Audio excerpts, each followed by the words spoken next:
할렐루야. 자, 오늘 대리절 둘째 주일 지내고 있습니다. 오늘 말씀 광야에서 복음을 외치라 말씀이죠. 마태복음 말씀을 나누겠습니다. 우리가 잘 아는 찬송가가 있죠. 아마 다들 잘 아시는 찬송가 305장. 옛날 그 통합 찬송가 405장 나 같은 죄인 살리시라는 찬송가가 있습니다. 어메이징 너무나 유명한 찬송가인데요. 그 찬송의 작시자, 작사자 존 뉴턴이라는 사람이 있습니다. 1725년 영국 런던에서 태어났습니다. 지중해를 오가는 상선의 선장이었던 아버지와 믿음이 좋은 어머니 사이에서 태어난 뉴턴이었지만 6살 때 어머니를 폐병으로 여의고 말았습니다. 그래서 뉴턴은 11살 때부터 어린 나이에 아버지의 뒤를 이어서 선원이 되었는데 점점 성격이 거칠어지고 생각도 삐뚤어지기 시작했습니다. 결국에 아프리카에서 흑인들을 노예로 잡아다가 유럽의 시장에 갖다가 파는 그런 일을 하면서 매우 잔인한 사람이 되어버리고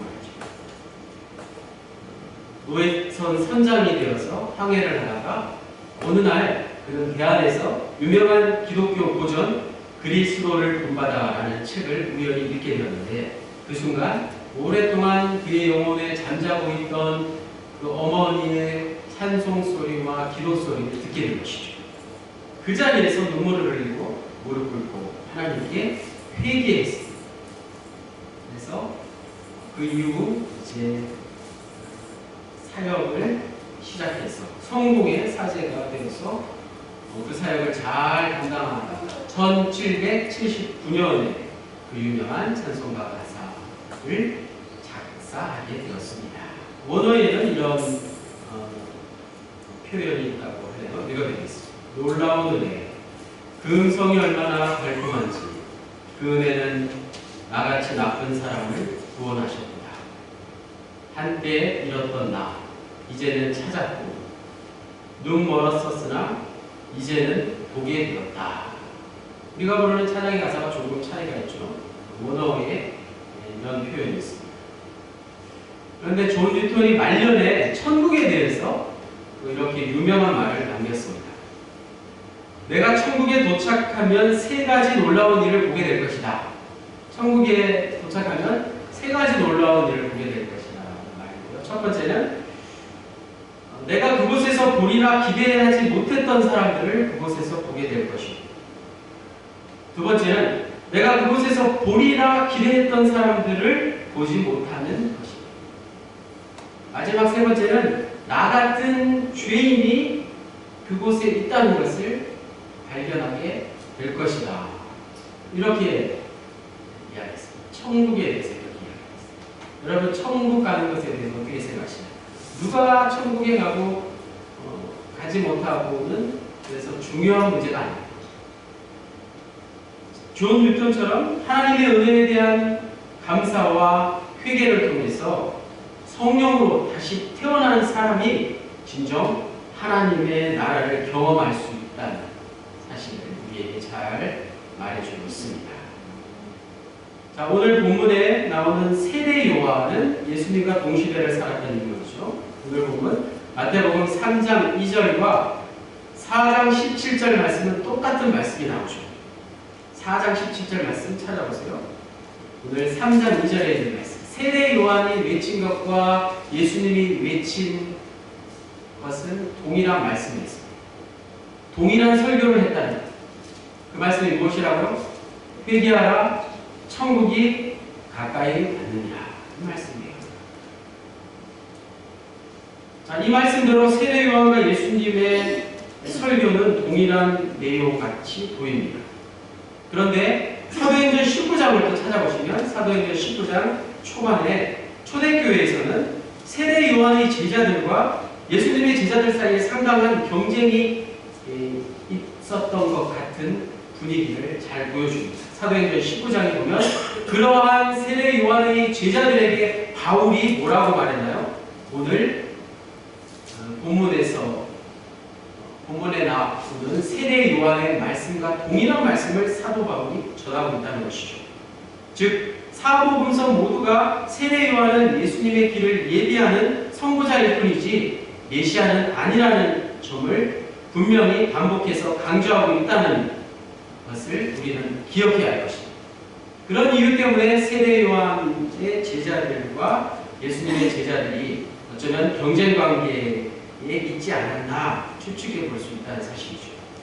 자, 그렇다면 세례 요한과 예수님의 설교, 선포 내용의 공통점과 차이점은 무엇일까 한번 알아보겠습니다.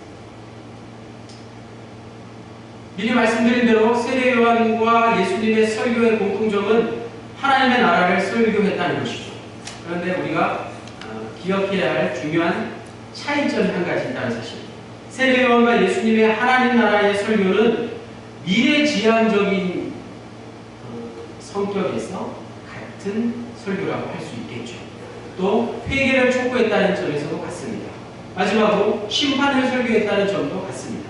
그러나 가장 중요한 사실, 세례 요한은 철저히 심판자로서의 메시아를 기다렸지만 실제로 오신 예수님은 심판자가 아니라 구원자였다는 사실. 우리가 12월 성탄절 대림절을 지내면서 예수님을 구원자, 우리를 죄에서 구하여 주신 메시아라고 생각하는 것과 같습니다. 본문 1절에 나오는 세례 요한이라는 말은 정확하게 세례자 요한을 줄이는 말이죠. 요한의 출신 성분을 생략하고 마태복음 기자는 그 이름 앞에 세례라는 말을 붙였습니다. 당시 유대인들은 그 호칭의 뜻을 너무나도 잘 알고 있었어요. 당시 유대인들 사이에서 종교적인 정결을 유지하기 위해서 특히 바리새인들은 다른 사람들보다 자주 소위 종교적인 목욕, 의식을 치렀다는 사실이죠. 금식도 자주 했죠. 특히 이방인 개종자들의 세례를 중요시했습니다. 그래서 이방인이 유대교로 개종하기 위해서는 지금까지 이교도적인 삶을 깨끗이 청산한다는 의미로 세례, 즉 물에 담궜다가 나오는 그 물 세례를 받았습니다. 유대인들은 이방인의 삶을 더러운 삶으로 보았기 때문에 매우 경멸했죠. 따라서 지금 본문에서 세례 요한이 회개의 세례를 누구에게? 유대인들에게 선포하고 있는 것은 매우 충격적인 사실이었습니다. 유대인들은 세례를 받을 필요가 없다고 생각하고 있던 사람들입니다. 요한은 이방인들과 유대인들, 특별히 바리새인들 사이의 차별을 인정하지 않았습니다. 모두가 다 유대인이나 이방인이나 똑같다고 설교한 것입니다. 모두가 하나님의 진노의 대상이라는 점에서 특히 그러했습니다. 유대인들은 스스로 자신들은 하나님의 선민이요 아브라함의 자손이라는 자긍심으로 살고 있었는데 이제 유대인에게나 이방인에게나 요청되는 회개의 세례를 세례 요한이 자신들에게 요구함으로써 세례 요한은 도래하는 하나님의 나라에 들어가기 위해서는 유대인들이 그토록 중요시하는 혈통이나 전통 따위는 중요하지 않다고 설교한 것이죠. 무엇이 중요하냐? 현재에서의 삶의 열매가 중요하다고 외치고 있습니다. 천국에 들어가는 자는 혈통이나 과거는 중요치가 않다. 전통이나 혈통적인 의미에서의 아브라함의 후손은 9절 말씀에 나오는 대로 돌멩이에 불과하다 라고 세례 요한은 선포했습니다. 세례 요한의 활동 무대인 유대 광야, 세례 요한이 광야에 있었다고 오늘 본문을 말씀하고 있고요. 그 역시 서기관들이나 바리새인들에게는 놀라운 것이었습니다. 조상 대대로 종교적인 정통성을 가진 예루살렘 성전에 머무른 것이 아니라 적막한 광야에서 말씀을 선포하고 세례 활동을 하고 있는 세례 요한을 그들은 너무나도 인정하지 않을 수 없었던 것이죠. 유대인들에게 광야는 어떤 의미입니까? 율법적으로 죄인의 도피처를 의미하는 것이고 또 마귀가 거하는 저주의 땅이기도 했습니다. 유대인들에게 광야는 무엇보다도 출애굽의 여정에서 하나님이 자신을 드러내는 계시의 장소이기도 했다는 사실을 유대인들이 너무나 잘 알고 있었기 때문에 세례 요한의 그러한 광야에 거주하는 것을 그들이 인정하지 않을 수 없었던 것이죠. 세례 요한이 광야에서 활동했고 또 예수님이 광야에서 세례를 받으셨다는 사실은 그들이 종교적으로 타락한 무서운 예루살렘과는 전혀 상관없다는 것을 말하는 것이에요. 지금까지 예루살렘에서 치러진 모든 종교적인 가치관을 부정하는 상징적인 의미를 가지고 있습니다. 그래서 세례 요한이 오늘 본문에서 선포한 이 회개하라 천국이 가까이 왔느니라, 이 회개라는 말은 우리가 생각하는 단순히 후회하고 생각을 바꾸는 정도의 것이 아니라 지금까지 모든 삶에서 철저히 완전히 방향을 바꿔서 새로운 곳으로 향하는 그 길로 가면서 얻어지는 삶의 열매를 뜻하는 것이죠. 그의 말씀대로 하나님을 떠난 생각이나 감정이나 의지나 행동을 완전히 버리고 오직 하나님 안에서 생각하고 느끼고 바라고 행동하는 삶으로 변화되는 것이 오늘을 사는 우리에게 동일한 회개의 진정한 의미라는 사실입니다. 또 세례 요한이 입고 있던 옷은 어떠했습니까? 세례 요한이 먹었던 음식은 어떠했습니까? 열왕기하 1장 8절에 나오는 대로 선지자 엘리야가 먹고 입었던 것과 유사합니다. 또 누가복음 1장 5절에서 25절 말씀에 따르면 세례 요한은 제사장 가문 출신이었습니다. 당시 예루살렘의 제사장들 모두가 다 그런 건 아니겠지만 대부분의 제사장은 로마의 지배 세력과 연합해서 부패하고 사치한 생활을 하고 있었던 것을 잘 알고 있었습니다. 세례 요한은 그러한 삶을 거부하고 광야로 나아가서 금욕적인 생활을 한 것입니다. 사치와 부정과 탐욕과 비굴함 속에 살아서는 주님의 길을 예비할 수 없다는 그의 메시지를 오랜 세월이 지난 오늘 우리가 여전히 읽을 수 있다는 사실이죠. 그렇다고 우리가 금욕주의를 권장하는 것은 아니지만 부패한 삶을 떠나서 경건과 절제와 청빈과 정직의 삶을 사는 자만이 주님의 길을 예비할 수 있다는 것을 세례 요한이 오늘 이 시대의 모든 그리스도인들 동일하게 말씀하고 있습니다. 그래서 세례 요한은 회개를 단순하게 요청하는 것이 아니라 그의 음식과 의복 등 삶을 통한 회개를 오늘 우리에게 말씀하고 있는 것이죠. 삶을 통한 회개가 진정 우리에게 필요한 회개라는 사실입니다. 유대 역사가 요세푸스는 세례 요한의 이러한 선포가 당시에 커다란 반향을 일으켰다고 증명합니다. 마태복음 기자 역시 그 중에서 바리새인과 사두개인들을 예루살렘과 온 유대와 요단강 사방에서 몰려든 사람들과 분명히 구분해서 오늘 본문에 기록하고 있습니다. 세례 요한과 예수는 일반 유대 백성들에게는 호응을 받았지만 그들의 지도자인 바리새인들과 사두개인들과 서기관들에게는 거부를 받았다는 사실입니다. 그런 바리새인들과 서기관들, 사두개인들이 세례를 받기 위해서 요한에게 나왔다는 것은 어떤 의미인가요? 요한이 그들에게 세례 베풀기를 거부하고 오히려 오늘 본문의 독사의 자식들아 라는 무서운 심판의 메시지를 증언한 것은 그들이 세례 요한에게 세례를 받으러 나온 이유는 다른 데 있었다. 회개를 하지 않고 세례를 받으려 했다는 것입니다. 회개하지 않고 세례를 받아서 하나님의 진노를, 심판을 면해보고자 했다는 사실. 그들 역시 요한의 세례를 하나님의 임박한 진노에서 구출해 줄 수 있는 어떤 마술적인 힘을 갖는 것으로 이해하고 있었지만 요한은 그들의 요한은 자신의 회개의 세례를 통해서 하나님의 진노의 심판을 피할 수 있음을 부인하지는 않았지만 삶이 변화되지 않는 세례에 대해서는 강력하게 비판했다는 사실입니다. 마찬가지 오늘 우리 역시도 하나님이 원하시는 삶으로 변화되지 않는 종교 생활은 어떻습니까? 세례 요한의 말씀처럼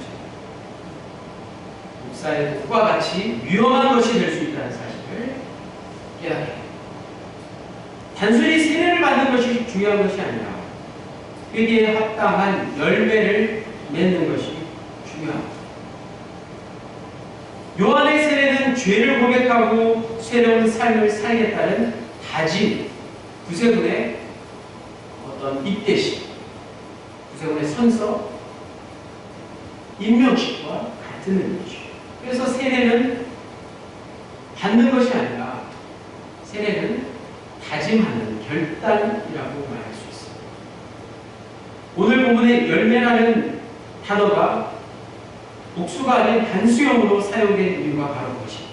회개의 세례를 받는 것은 수많은 율법의 조항들을 다 지키라는 말이 아니라 천국에 합당한 존재로서의 변화, 그것을 말하는 것이라는 사실입니다. 자, 오늘 본문 마지막 11절, 12절 말씀을 다 같이 다시 한번 읽겠습니다.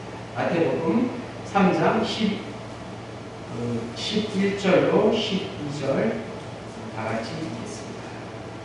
시작. 나는 너희로 회개하게 하기 위하여 물로 세례를 베풀거니와 내 뒤에 오시는 이는 나보다 능력이 많으시니 나는 그의 신을 들기도 감당하지 못하겠노라. 그는 성령과 불로 너희에게 세례를 베푸실 것이요 손에 키를 들고 자기의 타작마당을 정하게 하사 알곡은 모아 볶아내 드리고 죽정이는 꺼지지 않는 불에 태우시리라. 아멘. 자, 11절로 12절의 세례 요한은 새로운 주제를 강조하면서 말씀을 맺고 있습니다. 지금까지의 설교가 주로 바리새인들과 사두개인들을 향한 심판의 위협과 회개의 열매를 맺으라는 경고의 메시지였다면 이제는 11절, 12절 말씀은 새로운 인물, 곧 메시아를 소개하는 내용을 대조하면서 설교하고 있습니다. 첫 번째 대조는 나와 내 뒤에 오시는 이를 대조하는 것입니다. 다음으로 물로 주는 세례와 성령과 불로 주는 세례를 대비시키고 있습니다. 요한은 그 자신이 물로 주는 세례는 회개케 하기 위한 세례라고 분명히 정의했습니다. 이 물세례는 요한의 뒤에 오시는 분이 주실 성령과 불로 주는 세례를 준비하는 것일 뿐이라는 말씀입니다. 사도행전 19장에 나오듯이 훗날 바울이 세례 요한의 제자들에게 말씀한 것과 같은 내용입니다. 세례 요한은 그 자신과 그의 뒤에 오시는 분 사이에는 능력에서 비교할 수 없는 차이가 있다는 것을 나는 그의 신을 들기도 감당하지 못하겠노라 인정하고 있습니다. 신을 드는 일은 당시 노예의 임무였고 노예의 표시 임무였습니다. 이처럼 모시는 분 앞에서 요한 자신은 아무것도 할 수 없는 존재라는 것을 스스로 고백했습니다. 요한복음 말씀에 요한복음 3장 30절에 그는 흥하여야 하였고 나는 쇠하여야 하리라 라는 말씀도 같은 의미라고 할 수 있겠죠. 오늘 말씀의 제목과 같이 세례 요한이 광야에서 외친 복음은 요한의 뒤에 오시는 분, 요한보다 더 큰 능력을 가지신 분이 성령과 불로 세례를 주실 것이라는 그런 의미입니다. 우리가 신앙생활을 하면서 물세례가 있고 성령세례가 있고 불세례가 있는데 어떤 차이가 있을까? 한번 생각을 해보셨나요? 어떤 차이가 있을까요? 자, 물세례는 요즘도 침례교단이나 이런 데서 아주 정기적으로 이렇게 행하고 있는 세례이기도 하고요. 우리 다른 교단에서도 물세례를 자주는 아니지만 이렇게 드리는 걸로 알고 있습니다. 그런데 오늘 본문에서 우리가 분명히 기억해야 할 것은 물세례의 의미보다 성령세례, 불세례의 의미가 바로 오늘 본문이 전하고자 하는 핵심이라는 사실이죠. 성령과 불세례는 동일한 것이라는 해석이 있기도 하지만 성령세례는 현재적이고 불세례는 최후 심판대에 있게 될 것이라 이렇게 구분하기도 합니다. 가장 분명한 것은 지금까지 우리가 세례 요한의 세례에 대한 사역의 말씀을 보았는데 예수님이 베푸실 성령과 불의 세례는 요한이 베푸는 물 세례와 확실하게 분명히 달랐다는 것입니다. 그리고 지금 현재도 마찬가지라는 사실입니다. 초대교회는 바람직한 삶의 변화라 할 수 있는 물 세례에 머물러 있지 않았다는 사실. 오늘 본문이 우리에게 전하고자 하는 가장 핵심적인 메시지가 바로 이것입니다. 초대교회 성도들은 물 세례에 머물러 있지 않고 성령과 불 세례를 받아야 한다는 사실을 분명하게 붙들었다는 사실입니다. 물 세례와 성령 세례, 불 세례가 어떻게 다를까요? 회개케 하기 위한 물 세례와는 달리 성령과 불 세례는 우리의 죄를 깨끗이 씻게 하는 능력이 있다는 사실입니다. 새로운 생명을 창출하여 살아가게 하는, 그래서 세례 요한이 하지 못한 그 최후의 심판을 이기게 하는 능력이 바로 성령 세례와 불 세례에 있다는 사실입니다.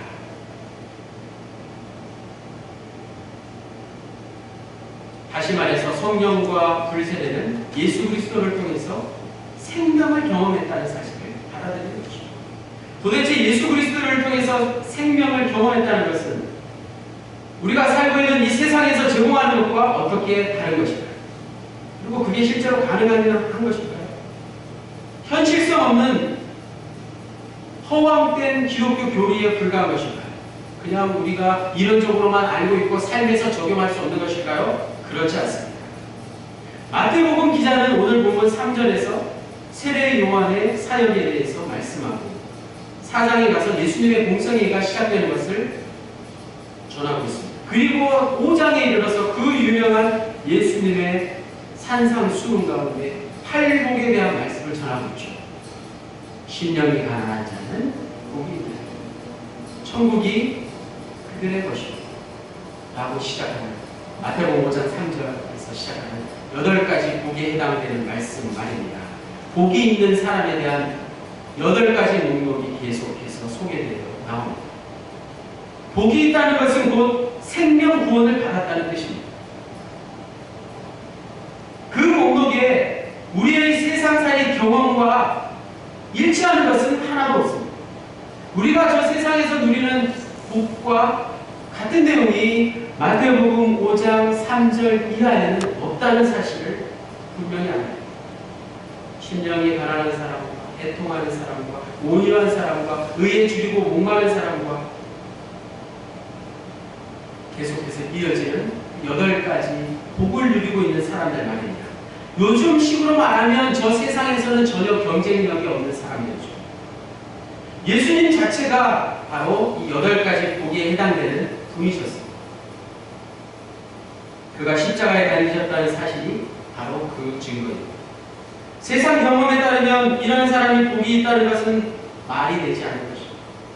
그런데 우리가 주의해야 할 것은 가난이나 애통이나 온유 그 자체가 우리를 구원한다는 뜻이 아니라는 것이죠.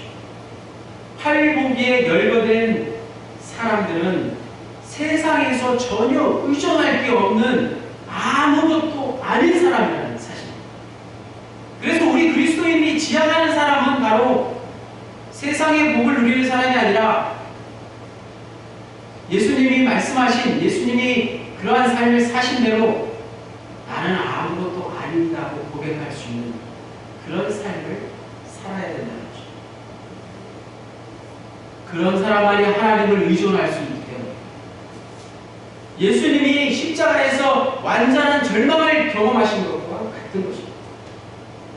예수님이 십자가 앞에서 자기 자신을 완전히 내려놓으셨기 때문에 그는 부활 생명으로 거듭날 수 있었던 것입니다.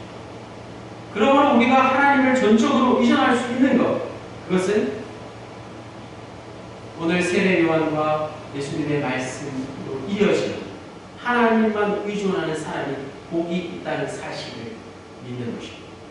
그런 사람만이 구원을 얻고 절대적인 생명을 얻게 된다는 사실이죠. 우리가 알고 있는 생명이 그저 목숨만을 의미하는 것이 결코 아니라는 사실. 예수 그리스도를 통해서 우리에게 주신 생명은 참 생명이요 영원한 생명이라는 사실. 절대적인 생명을 우리 그리스도인들이 예수 그리스도와 동일한 그 생명을 누릴 수 있게 되었다는 사실입니다.